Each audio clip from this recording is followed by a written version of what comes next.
Qu'est-ce que c'est qu'un homme? Qu'est-ce que c'est qu'une femme? Qu'est-ce que c'est que la masculinité? Qu'est-ce que c'est que la féminité? Qu'est-ce que c'est que l'homosexualité? Qu'est-ce que c'est que l'hétérosexualité? Qu'est-ce que c'est que tout ce qui n'entrerait pas dans le cadre de ces alternatives?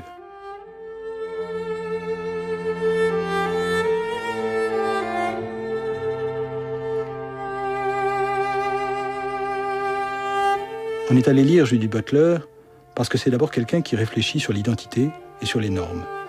Et sur une politique des normes qui ne soit pas fondée sur une identité stable, qui ne soit pas fondée sur une identité éternelle, qui ne présuppose pas une identité. Ce que nous fournit l'œuvre de Judith Butler, c'est des instruments pour réfléchir à cette évidence perdue des normes.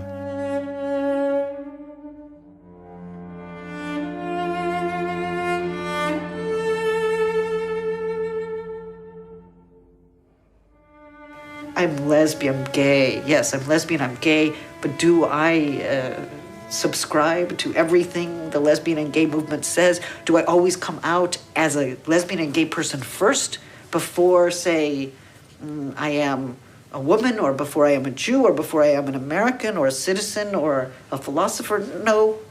It's not the only identity. So these are communities where one belongs and one does not belong. And it seems to me I travel.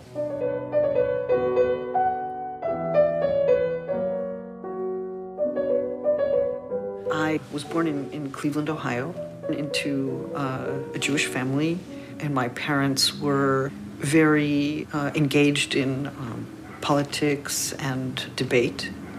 And I was never very good in school. I was what they call a problem child, a disciplinary problem. And I would speak back to the teachers, and I would not follow the rules. I would skip class. I did terrible things. And yet, I was apparently smart in some way, but I didn't understand myself as smart. I understood myself as strategic. One had to get through, one had to find one's way in the school, in the synagogue. And I didn't really like authority. My mother was called into the principal's office, the principal who runs the school, when I was in 5th grade, I think, at probably the age of 11. And she was warned that I might become a criminal. And at that point, they told me that I couldn't go to the school anymore, to the Jewish education program anymore, unless I studied privately with the rabbi. So this was for me terrific because I loved the rabbi, and in fact, I skipped the class. My regular Hebrew class, in order to go into the sanctuary to listen to the rabbi speak. And the rabbi spoke about extraordinary things. His name was Daniel Silver, and he wrote a book on Moses. So when I was forced to have a tutorial with him, I was privately very happy. And he asked me what I wanted to study. And he was very suspicious of me because I was this problem child. And I told him I wanted to know why Spinoza was excommunicated from the synagogue. I wanted to know whether German idealist philosophy was linked to the rise of Nazism. And I wanted to understand existential theology. And I was 14 years old.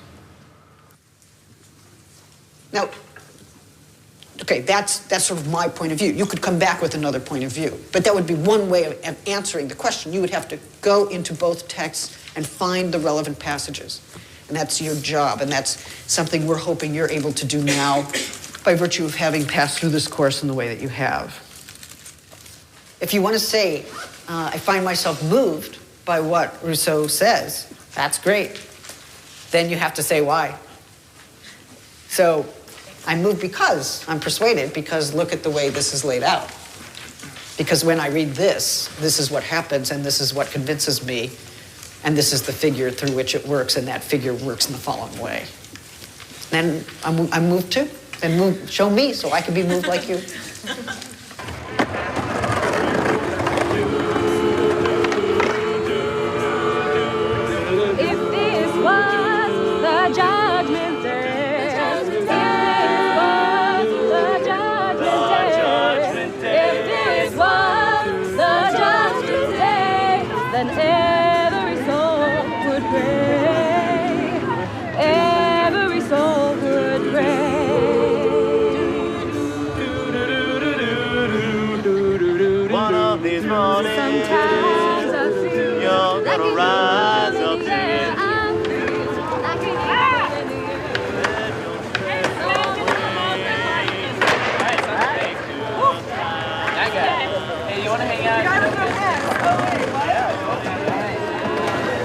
Happy No Pants Day!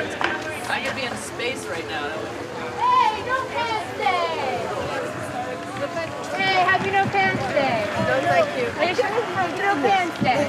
No, it's an international holiday. You need to leave right this minute because you're gonna be on television and you're gonna be in trouble, and I'm gonna tell your parents. I mean, I'm old enough to be on television without pants on. C'est la folie de Berkeley, n'est-ce pas? Son culotte, nouveau sens de son culotte. Pas révolutionnaire. Are you sure it's not révolutionnaire? Je pense que non. What's it in aid of? Just itself? Yes, I think so. Bye, you guys. Wednesday, dear, everyone.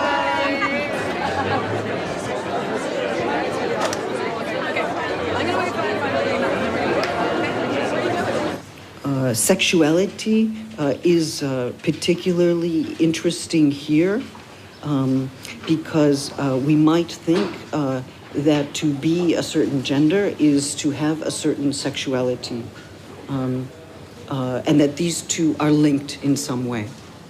But of course, we know that they are not linked. You can certainly be a woman and be heterosexual, bisexual, lesbian, or no sexuality at all. Oui, c'est possible. C'est finalement peut-être raisonnable. It is a problem for our gender. It makes us anxious about our gender. So, for instance, I have friends who say, I would rather die than wear a dress. Some of them are men, some of them are women. I would rather die than wear pants. I would rather die than wear pants. One says that one plays with gender. On joue la femme. On joue l'homme. I would say, yes, it's true, on joue, but it's not always a simple question of jouissance. It is also a question of jouissance. Very often, I love my pants, I love my shoes, I love my dress. C'est une jouissance très forte, très magnifique. But sometimes also it is an anxiety, an angoisse, a fear, une peur, a fear of loss, a loss of place, a loss of identity, right? So even when we have our identity and we play our identity, ça c'est mon identité, je joue mon identité, etc. Somewhere I know that it is possible to lose the identity. C'est possible de perdre une identité. C'est toujours possible. C'est toujours possible.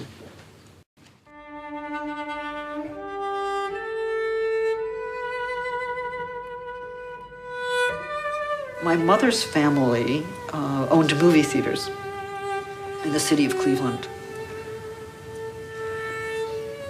And like many Jews, they entered into a new industry, that started up in the 20th century. I think I grew up with a generation of American Jews who understood that assimilation meant conforming to certain gender norms that were presented in the Hollywood movies. So my grandmother slowly but surely became Helen Hayes. And my mother slowly but surely became kind of Joan Crawford. And my grandfather, I think maybe he was Clark Gable or Omar Sharif or something like this. So I grew up with these people who were, they were Jews, they belonged to a Jewish community, but they were also Americans, and they were both leading their community lives, but very much wanting entrance into American society.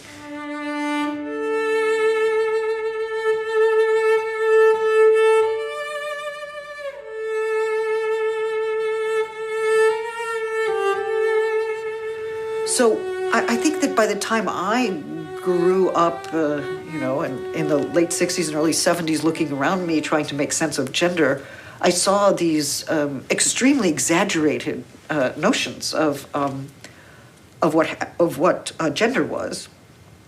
But I think that these were notions of Hollywood gender that came through Jewish assimilation. And maybe gender trouble is actually a theory that emerges from my effort to make sense of how my family embodied those Hollywood norms and how they also didn't. They tried to embody them, and then there was some way in which they couldn't possibly. And maybe, my conclusion was that anyone who strives to embody them also perhaps fails in some ways that are more interesting than their successes.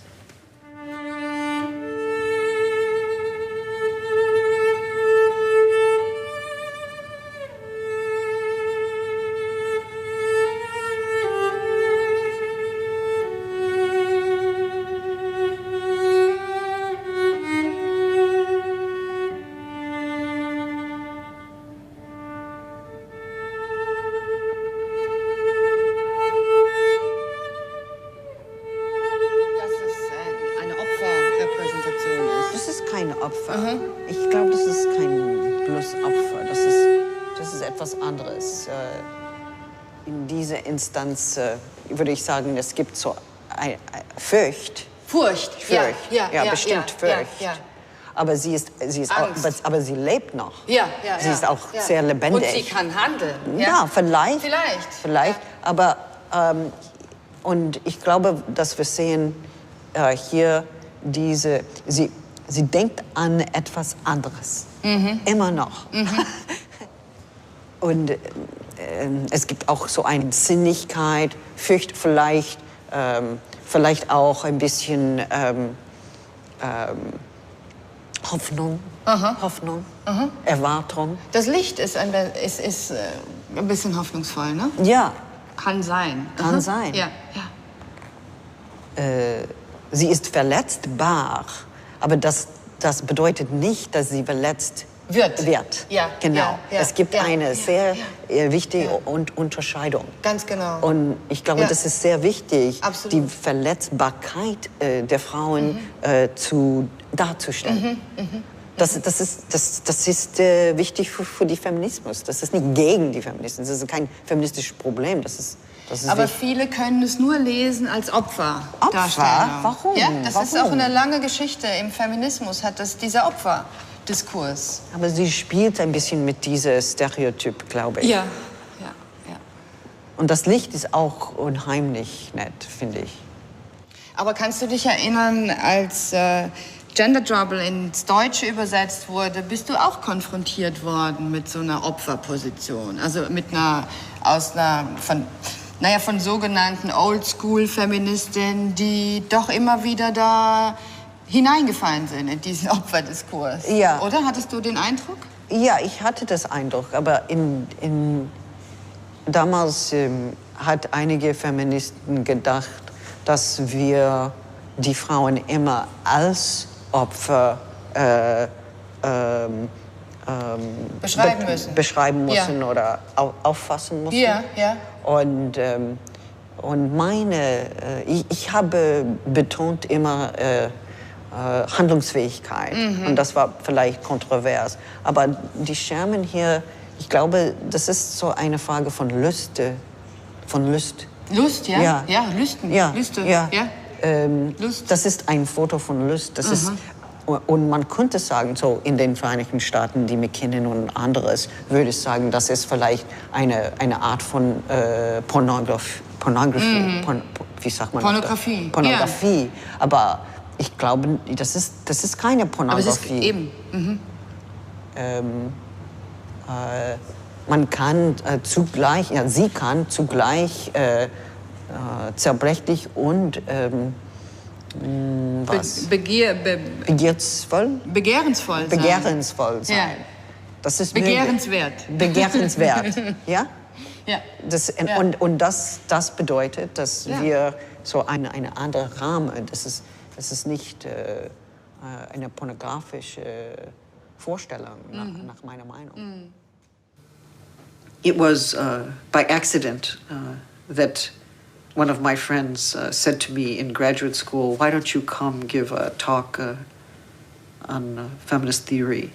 I said, well, I had read feminist theory. I'd read Simone de Beauvoir, it was very important. I had read Gloria Steinem. I had great respect for her. She also loved philosophy.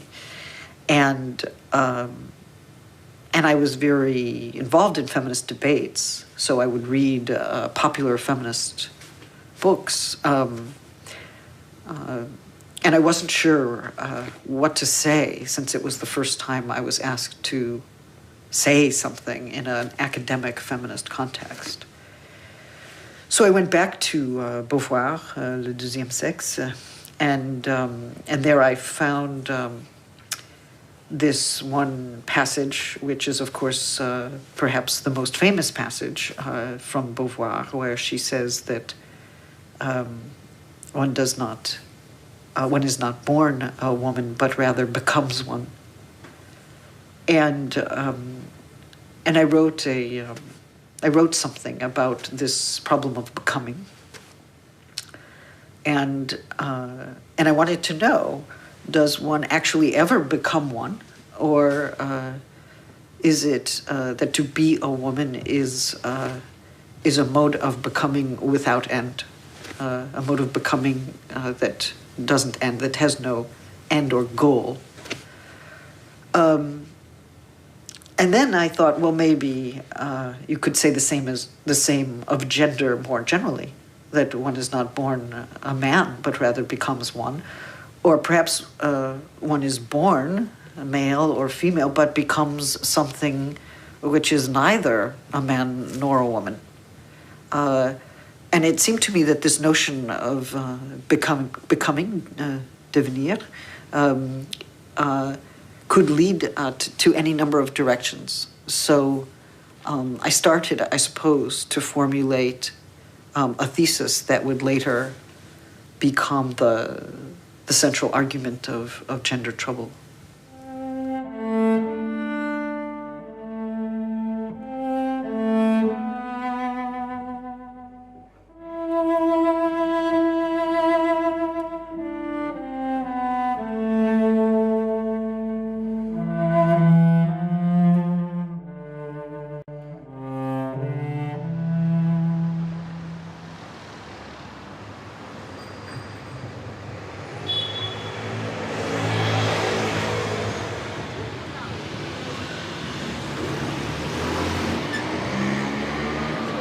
Elle est toujours là.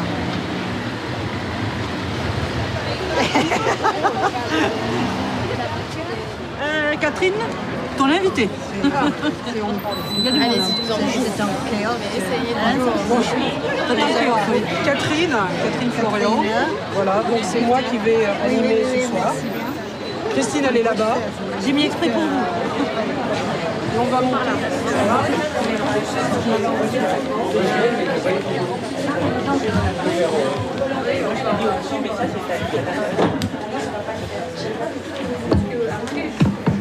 Donc des faire le genre réunit en un recueil des conférences et des articles publiés entre 1999 et 2003 sur la question du genre et de la sexualité.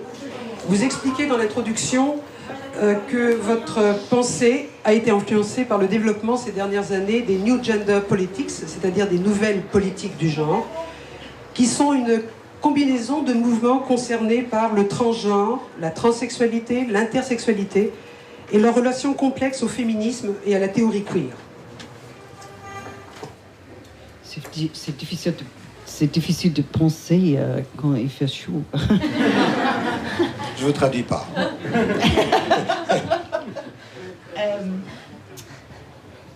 Well, I must say that in my view, gender is always a failure. Everyone fails. And it's a very good thing that we fail.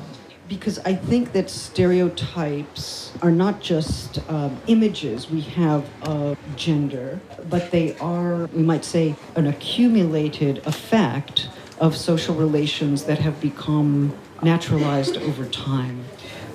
So, for instance, if we think of an image of hyper-masculinity, and we say, oh, this is a stereotype, or we say it's a norm of some kind, it seems to me that implicitly we are talking about relations between masculinity and femininity, femininity, male bodies, female bodies, and how these have become configured over time.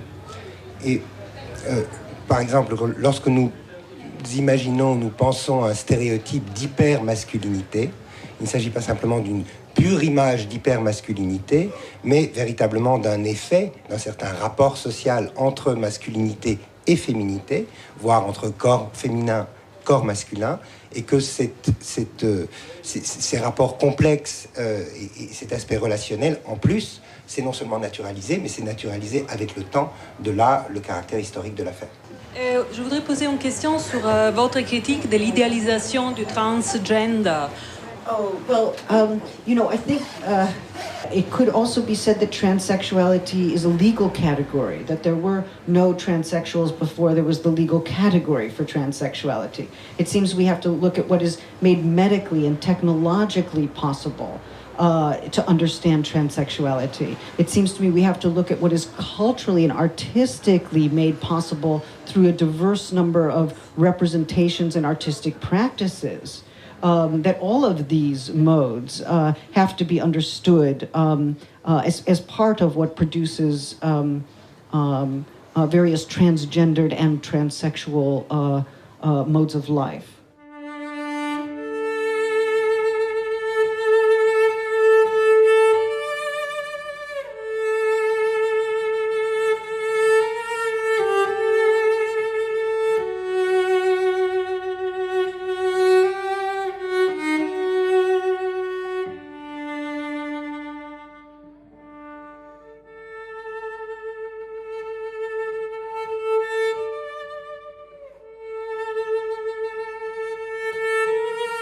What I worry about is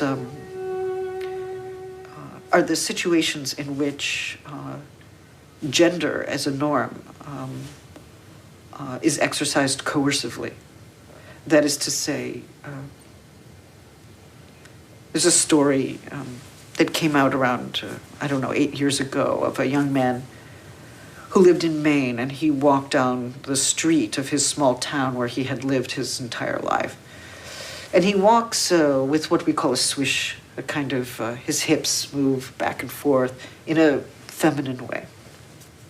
And as he grew older, 14, 15, 16, that swish, that walk became more pronounced, okay? And it was more dramatically feminine. And he started to be harassed by the boys in the town, and soon 2 or 3 boys stopped his walk. And they fought with him, and they ended up throwing him over a bridge, and they killed him. Okay. So then we have to ask, why would someone be killed for the way they walk? Well, why would that walk be so upsetting to those other boys that they would feel that they must negate this person, they must expunge the trace of this person, they must stop that walk no matter what. They must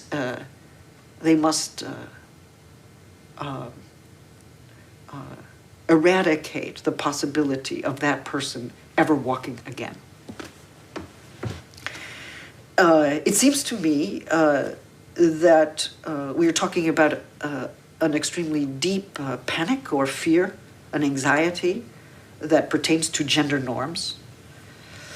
And if someone says, you must comply with the norm of masculinity, otherwise you will die, or I kill you now because you do not comply, then we have to start to question what the relation is between complying with gender and coercion.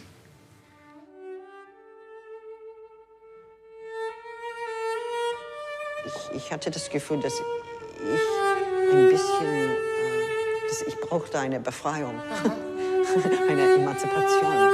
Der hat so eine ganz bestimmte Idee von mir und das hat mit Subversion zu tun oder mit dem Bedürfnis nach Subversion. Ja, genau.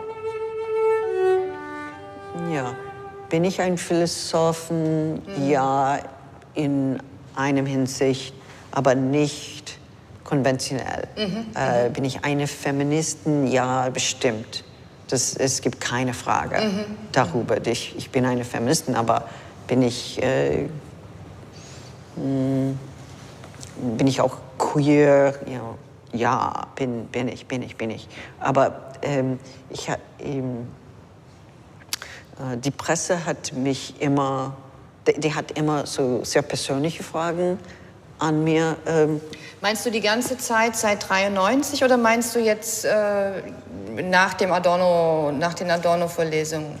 Nach der Adorno-Vorlesung auch. Immer noch die persönlichen Fragen die nach persönlichen Eindeutigkeit. Fragen und wie ich aussehe. Auch da Kommentare. Ja, es gab immer Kommentare. Es hat sich nichts geändert in Deutschland.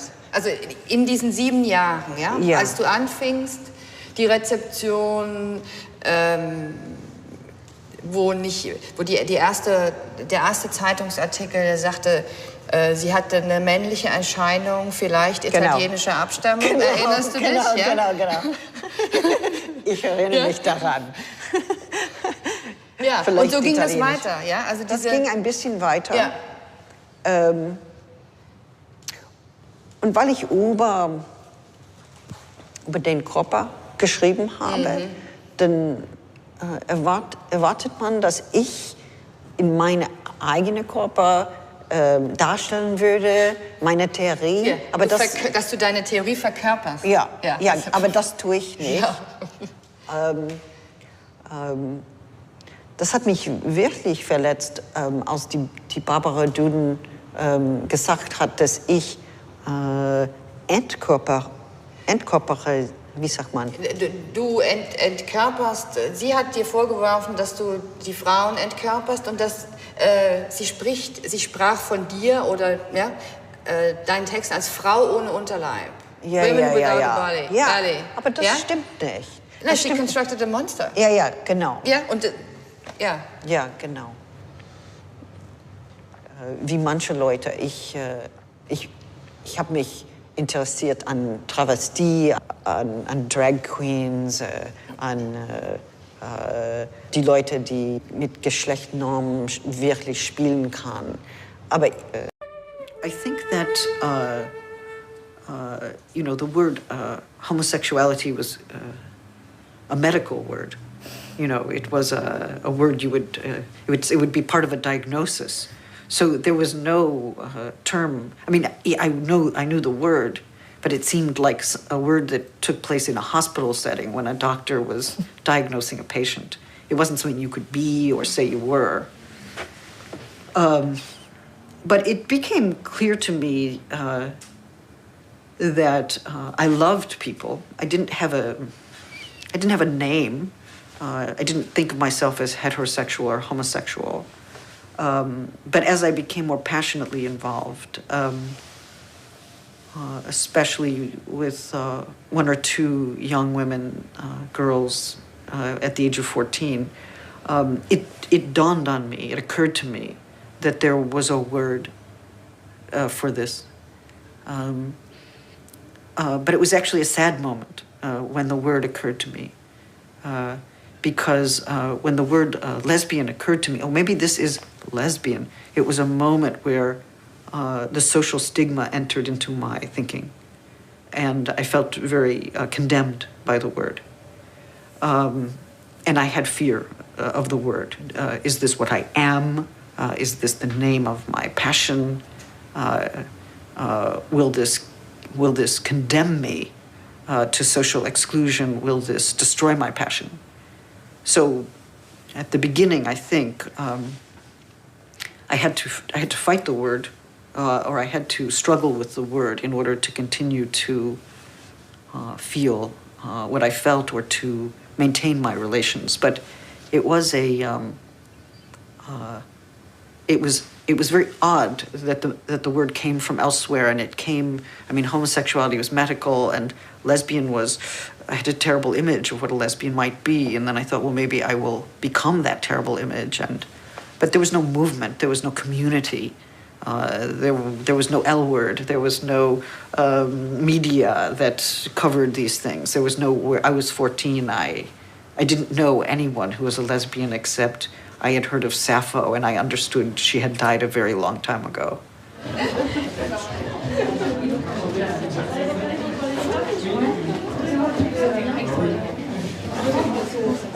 Bon, merci. Thanks a lot. Nice day. Thank you. Thank you. My teaching was really exceptional. Thank you. I really appreciate your coming and saying that. It's very nice of you. Thank you. Thank you. Take good care. Bonjour. Ah, bonjour. Bon, Frédéric. Frédéric, comme ça.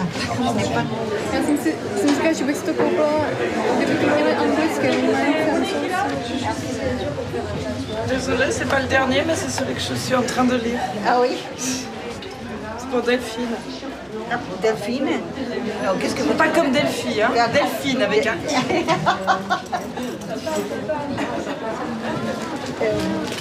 Vamos pegar uns cartõezinhos da livraria. Ah oui. C'est à partir de 16 € la carte. So I'm going to miss you guys. I dream about you already. Je rêve tout le temps.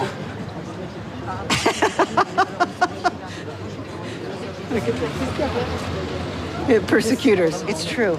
It's a little bit like my mother or something.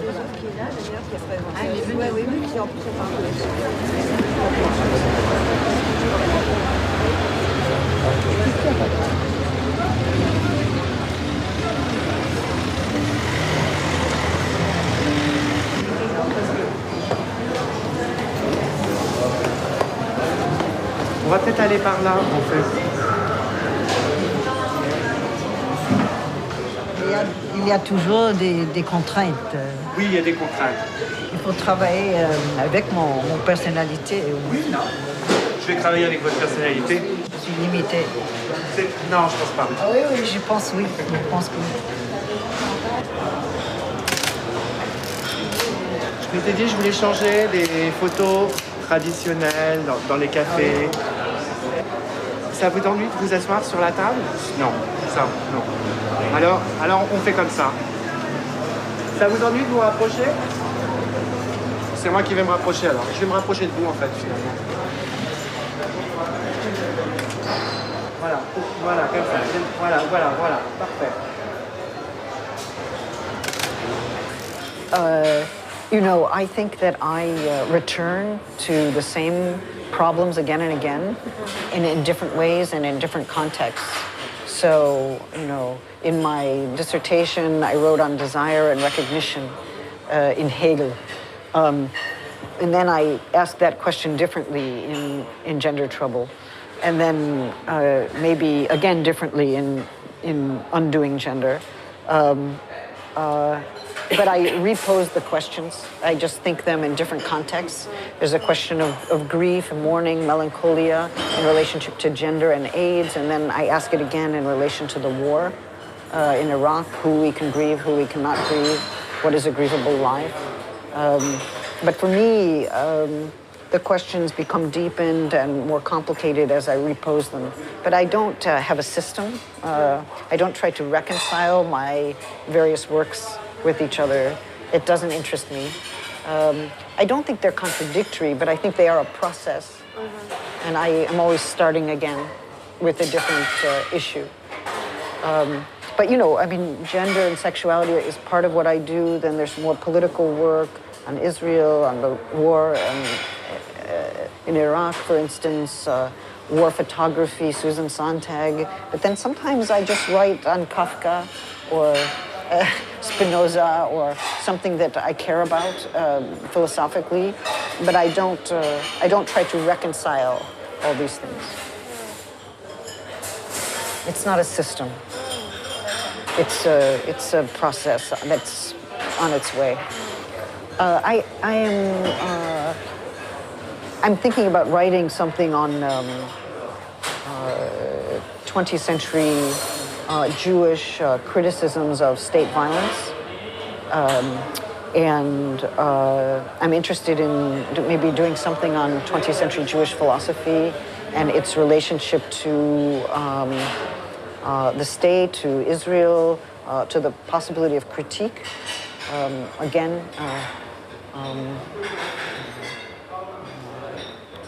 Whether there are traditions of critique, of critiquing state violence that come out of Jewish traditions in particular.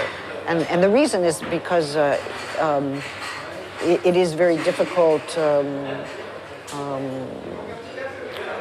for Jews to criticize Israel for fear that they will be seen as self-hating or that they will open Israel to an anti-Semitic attack, right? So sometimes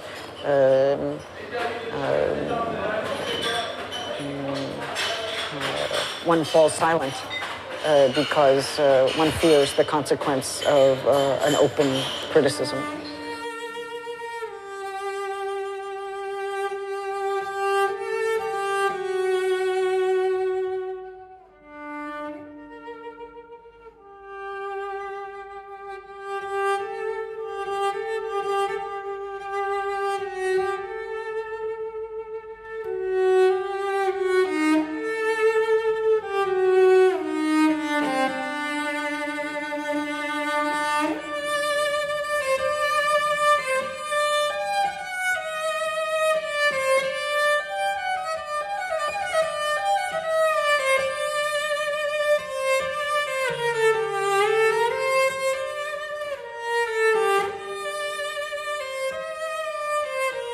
One issue that became quite central to activists in the 90s and the late 80s was whether there was sufficient or adequate public recognition for the deaths by AIDS, the losses by virtue of AIDS. Was there a way to publicly acknowledge those who had died? Or was there so much shame attached to the disease or perhaps to being gay that it was difficult to avow and to publicly mourn those who died of AIDS during this time? So for me, you know, public mourning is not just something that we do because we have personal needs to grieve. We do have those, I'm sure. But I think public mourning gives value to lives, brings us into a kind of heightened awareness of the precariousness of lives and the necessity to protect them, and perhaps also to understand that precariousness is shared across national borders. There's no possibility of overcoming our precariousness. You know, there's no possibility of becoming invulnerable. There's no possibility of evading death. You know, it's not going to happen. It's not going to happen. So to accept, you know, that kind of precariousness, even finitude as a condition of human life is, I think, maybe a different basis for a certain politics. It's the one that the U.S. foreclosed quite quickly, 10 days after 9/11. And it's the one that they do not permit by putting a stranglehold on the media so that we can't understand the precariousness of those lives and the value of those lives that we've damaged or destroyed. So, I don't know. I suppose that's my link. It seems important. It seems like AIDS activism did make public mourning very public and important. I think, Las Madres in Argentina have done the same. Where are they disappeared?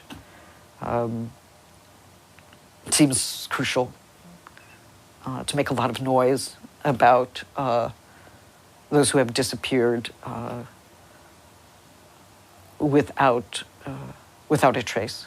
It seems important to mark that, to make the trace, to make a sound, to disrupt the public sphere that would, that notion of the public sphere that would make certain kinds of images unseeable, make certain kinds of noises inaudible, make certain kinds of words unsayable.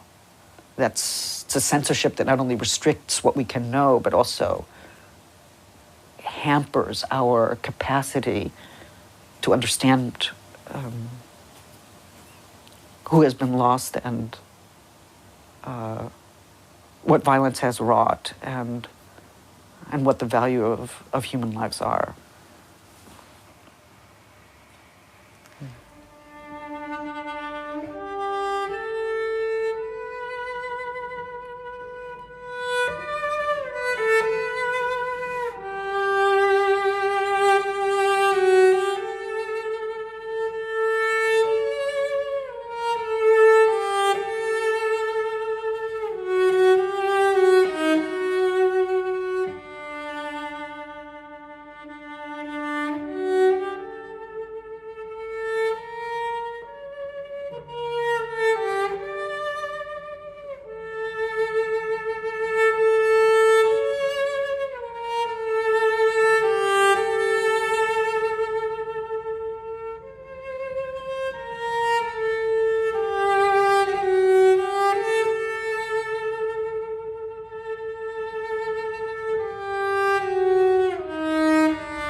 Ich bin nicht so eine Person. Diese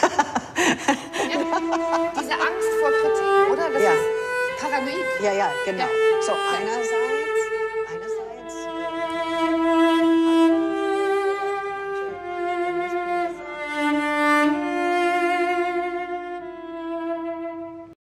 I've never found a place. I don't think I'll ever find a place. There are many people who argue that we should all have a place, a gendered place, that we should feel at home in our bodies or at one with ourselves. This maybe is a possibility for others. I don't think so. I think if my thinking about this is productive at all, it's for others to judge. It's because I'm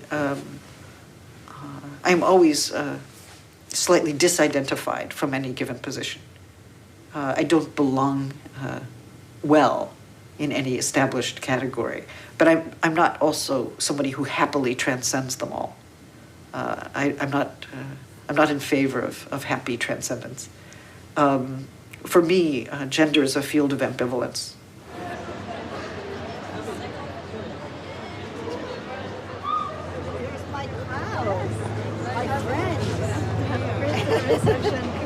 Thank you. So Hi. Hello, I'm Tim. Hi, Tim. For Illico. Oh, good. I hope you know that you're yes, with my friends. Yes, I've been told. Okay, good. So we're all settled upstairs? Okay, lovely. Hi. Bonjour, comment ça va? Très bien? Vous pouvez parler en français si vous voulez. Je comprends presque tout, mais c'est pas facile pour moi.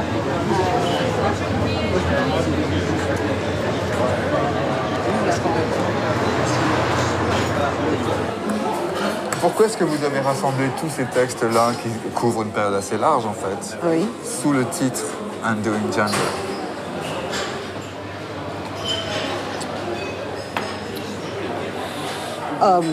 Well, I think that another way of naming gender trouble would be doing gender, right? Gender trouble was taken as a text that described the ways in which people did their gender. It described gender as a kind of doing. So it was all about acting, doing, making, becoming. What various ways can we do our gender? What are the various things we can do with gender? And I think maybe in this text, De faire le genre, I'm asking a different question, which is, first of all, how do the norms that constitute gender do us and undo us? That is to say, they make us, but they also prevent us from making what we would of ourselves. On the other hand, it seems to me we don't want to say, we never want to be undone again. We only want to do ourselves. That's to privilege a certain idea of self-making that I'm also criticizing. We are inevitably undone by other people. We become undone in our relations with others. We don't always know ourselves. We learn something new about ourselves. We have certain conceptions of ourselves challenged in the course of our relationships. And this kind of challenge that comes from the other, we have to be open to this, right? If we knew always what we would become, then we would be finished. We would be dead. We would be over. But I think that part of what it means to be a self is to be open to a future that one cannot know. And it's to be open to a future of oneself, right? Like, what will this self be in the future? But that openness only comes about, I think, through the relations with others. This year, they have chosen to do the queer action movement in Tel Aviv. In Tel Aviv, yes, I did hear, yes. What do you think about this initiative? Well, my question is whether you can have a struggle for the rights of sexual minorities in Israel that does not consider and oppose unequivocally and strongly the occupation. Now, some people argue, oh, well, if we start talking about the occupation, that will be politically divisive. But the problem is that the occupation is the background for those struggles. That's the question they're asking. They must ask it. They must ask it. And I know many people who have not gone to the gay pride marches there because of that. But I want to know explicitly whether we can look at the problem of rights or of legal entitlements in Israel more profoundly. Who has rights to land? Who has rights to citizenship? Who has rights to freedom of expression, to sexual rights, to rights of partnership? Can we locate the struggle for recognition and rights on the part of sexual minorities in relationship to the disenfranchisement of Palestine? And I think these have to be linked very explicitly and structurally. What would you think it would change in those institutions, such as marriage or parentality, if we had those rights? Do you think that it would change something to marriage, if gay and lesbian had marriage, or it would more change something to gay and lesbians? How is this going to interfere? Well, I want to answer your question directly, but I'm tempted to take a small detour. Yes. I think it's extremely important for a radical sexual movement to keep in mind that marriage is only one way of organizing sexuality and organizing kinship, parenté. And so I think marriage does have to open. I suppose it has to open to any two people who may want to join in a marriage contract, although I don't know why it only is two. Why two? Why two? Yeah. Why two? Why two and not three? I don't 4. understand the two. But I gather it just feels too radical, you know, for most people to say more than two. But I don't really understand why two. I think we should ask the question. 3, 4, whatever. 5. I don't know. However. I don't know. But I think that marriage does change. I mean, it doesn't always change when it becomes gay, right? You can have in fact, sometimes it becomes almost erotically traditional. Sometimes there's almost a resurrection of a traditional notion of marriage that no heterosexual is actually living in anymore. Let's hope that these are marriages that breathe. Let's hope they're marriages that are more open. Let's hope they're marriages that are part of a broader social fabric and community. Let's hope that these are marriages that can rethink the relationship between personal life and property relations. Like, do you have to have property in common? How do you raise children if you do? Is it just the two of you? Can it be more? Let's hope that some of the norms that have made marriage into a narrow and restrictive institution can and will change when and if gay people get married.